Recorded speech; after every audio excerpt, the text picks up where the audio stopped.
नमो भगवते वासुदेवाय नमः। आप सभी को देवउठनी एकादशी की हार्दिक शुभकामनाएं। इस बार जो है देवउठनी एकादशी आप सभी को पता चल गया होगा कि 12 नवंबर मंगलवार को मनाई जा रही है और यह 100 दिन बाद जब श्री हरि योग निद्रा से जागेंगे, इस साथ ही 4 महीने के बाद चतुर्मास का भी समापन होगा, इसलिए बहुत खास होती है ये एकादशी। इस एकादशी पर यदि हम कुछ इन छोटे छोटे उपाय को कर लेते हैं तो कभी भी हमारे घर में धन धान्य की जो है कमी नहीं होती है, धन धान्य के भंडार भरे रहते हैं यदि हम इन छोटे छोटे उपायों को कर लेते हैं। श्री हरि का योग निद्रा से जागना बेहद शुभ माना जाता है, क्योंकि इसी दिन से सभी मांगलिक कार्यों की भी शुरुआत हो जाती है। जैसे आपको कोई नया मकान लेना है, नए मकान का शुभारंभ करना है या फिर गृह प्रवेश करना है, शादी विवाह, जो भी आपका मांगलिक कार्य है वो सभी इस एकादशी से जो है शुरू हो जाते हैं।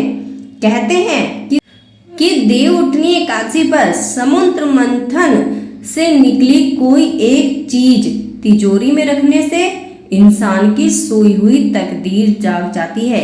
यदि समुद्र मंथन से निकली हुई कोई भी एक चीज हम अपनी तिजोरी में रख लेते हैं तो हमारी सोई हुई तकदीर जाग जाती है, हमारे जो है तिजोरी में कभी भी धन की कमी नहीं हो पाती है। ऐसे ही कौन कौन सी चीजें हैं जो हमें अपनी तिजोरी में रखनी चाहिए। समुद्र मंथन से 14 बहुमूल्य रत्न निकले थे, तो आइए जानते हैं कि कौन सी चीज तिजोरी में रखनी चाहिए, किस समय रखनी चाहिए और कैसे रखनी चाहिए। साथ ही साथ जो है देवउठनी एकादशी पर कुछ महा उपाय भी बताए गए हैं, उन्हें भी जरूर कीजिएगा। माता लक्ष्मी की मूर्ति पहले नंबर पर है, माता लक्ष्मी की मूर्ति। ध्यान से सुनिएगा दोस्तों, माता लक्ष्मी की मूर्ति समुद्र मंथन से ही माता लक्ष्मी का जन्म हुआ था। अगर देवउठनी एकादशी पर माता लक्ष्मी की सुंदर सी मूर्ति लाकर घर की तिजोरी में रख दी जाए तो कभी भी धन धान्य की कमी नहीं होती, धन दौलत की प्राप्ति होती रहती है। यदि आप माता लक्ष्मी की जो है मूर्ति आपको एकादशी वाले दिन लाकर ही अपनी तिजोरी में रखनी है। दूसरी है अमृत कलश। भगवान धन्वंतरी अमृत कलश लेकर प्रकट हुए थे। कहते हैं कि जिस भी घर में देवउठनी एकादशी के दिन अमृत कलश की स्थापना की जाती है उस घर से दुख दूर हो जाता है, घर में बरकत बनी रहती है, कभी भी कोई संकट उस घर पर नहीं आ पाता है। उस घर में जो है भगवान धन्वंतरी का आशीर्वाद बना रहता है। कहते हैं जो हमारा रोगों में पैसा चला जाता है वो भी नहीं लगता है यदि हम अमृत कलश की स्थापना कर लेते हैं तो। कौस्तुभ मणि की उन्नति से समुद्र मंथन से हुई थी। जिस घर के तिजोरी में कौस्तुभ मणि लाकर रखी जाए उस घर की आर्थिक स्थिति मजबूत हो जाती है। कहा जाता है कि कौस्तुभ मणि रखने से घर में जितना भी धन है टिका रहता है, कभी खत्म नहीं होता है। साथ ही साथ रोजगार के नए नए अवसर मिलते हैं, हमारे घर में पैसे आने के रास्ते जो है खुल जाते हैं। पैसा कहाँ कहाँ से आता है ये आपको पता भी नहीं चलेगा, आपकी तिजोरी जो है सालों साल भरी रहेगी। ऐरावत हाथी समुद्र मंथन से जन्मा। यह हाथी देखने में बेहद सुंदर होता है। घर के तिजोरी में अगर ऐरावत हाथी स्थापित किया जाए तो घर उजाले से भर जाता है और धन की बरसात होने लग जाती है।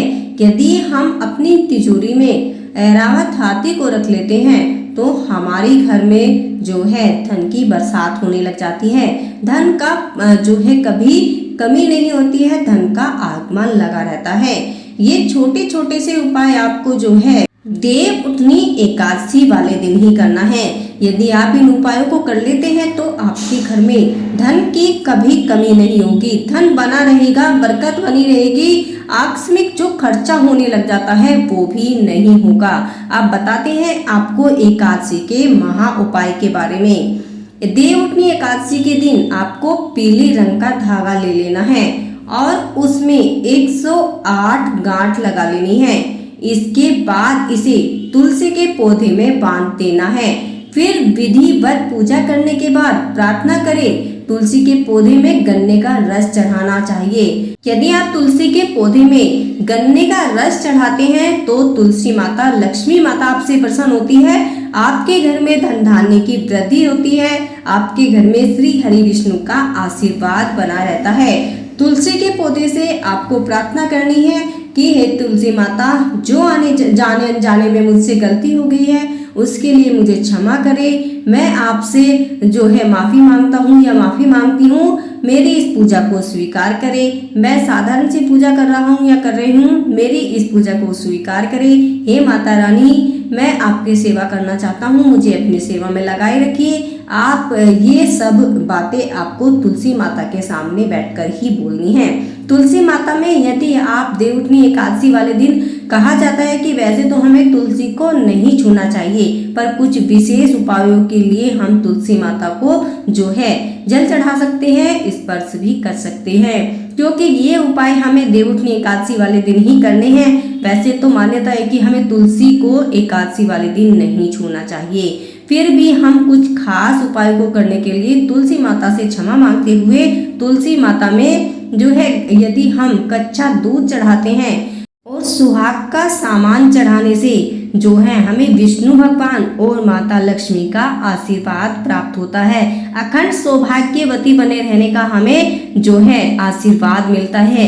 इसलिए हमें जो है देवउठनी एकादशी के दिन कच्चा दूध और सुहाग की सामग्री तुलसी माता को जरूर अर्पित करनी चाहिए। चुनरी जरूर अर्पित करनी चाहिए, बिंदी और सिंदूर भी जरूर अर्पित करना चाहिए। एकादशी में यदि हम इन छोटे छोटे से उपायों को कर लेते हैं तो हमारे ऊपर विष्णु भगवान का आशीर्वाद बना रहता है, लक्ष्मी मैया की कृपा बनी रहती है। इसलिए हे लक्ष्मी माता, हे विष्णु भगवान, जो भी आपकी वीडियो को लाइक करे, शेयर करे, उसका आप घर धन धान्य से जरूर भर देना। उसके घर में किसी चीज की कमी नहीं होनी चाहिए, बरकत बनी रहे, संपूर्ण खुशहाली उसके जीवन में आती रहे।